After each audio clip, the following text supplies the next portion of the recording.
Behind the scenes. It's Friday, and what is up at Lange? Before we thank you for this week and welcome the weekend, here is a word from the Publishing Manager Lilith. Happy weekend. My grandmother. It's the first week of the new year. I am glad that 2023 is over because boy, what a shitty year that was. So much bad stuff happened both in my life and in the world. Let's make this year better. I was asked one day if I always wanted to work with books.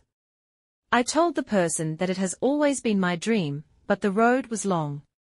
That answer is almost every author's answer. That they have a dream, but they don't let them fulfill it, or that the road is crooked and long.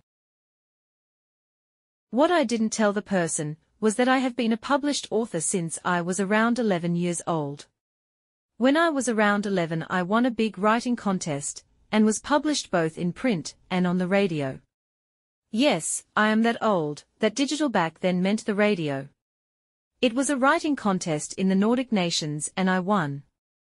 I wrote about my beloved grandmother, who was like a mother to me. My mother had a problem with her mental health, and couldn't take care of her 6 children. I escaped to my grandmother, and she took care of me. She lived in a one-room apartment, and I got to sleep on her couch in the same room as she had her bed. She warmed me by making the bed with linen and a blanket. Every night she told me stories that she made up in her head. Sometimes my little sister was with us and we both lay in bed and listened to our grandmother tell the stories. The day after we were allowed to bring out her best chinas and play restaurant and hotel. She made mini pancakes and we could eat as many as we wanted. We were allowed to drink some milk or water only after we had eaten so we would not ruin our appetite. My grandmother was a tall and big lady. She was single all her life despite having 3 children with 3 different men. I never saw her in a relationship with a man, and she was my hero. She was a painter and painted the most beautiful paintings. I have a few of her paintings in my home now, but many of them were taken away by a family member, and it wasn't fair.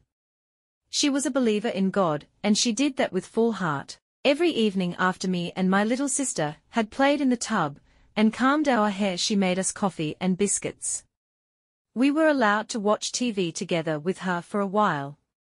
But if someone kissed or said a bad word on the TV she turned it off. She was very strict, but she took very good care of us. I think it was lucky that my mom had her, so she had someone that took care of her children while she was so very often away in the hospital. The last time I saw my grandmother, we had a fight, and I told her that I never wanted to see her again. The next night she died. She died at her friend's home watching TV, and just fell asleep never to wake again. It was peaceful. But I was so angry with myself and also her, that she couldn't stay until we became friends again. I wanted her in my life. I was 10 when she died.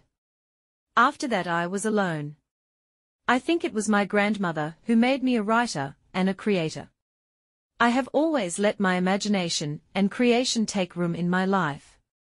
I have always been writing, and if I can't write I'll die. My promise to myself for this new year is to allow me time to write every day, and not only to work to fulfill others' dreams. I love working with books and helping others get published, and I am so grateful that I finally took that step to do so in 2012.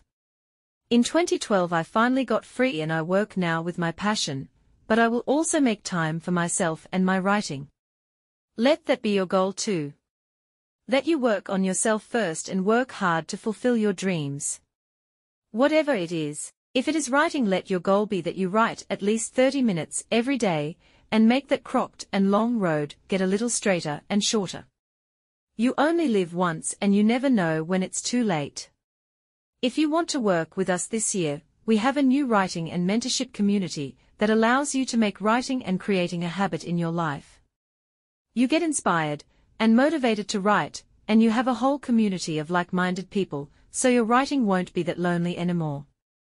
And we also have an education for those who want to work with books.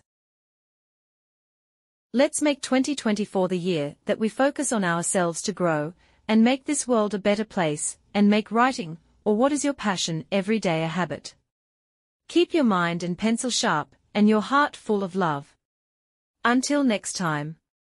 Love, Lilith.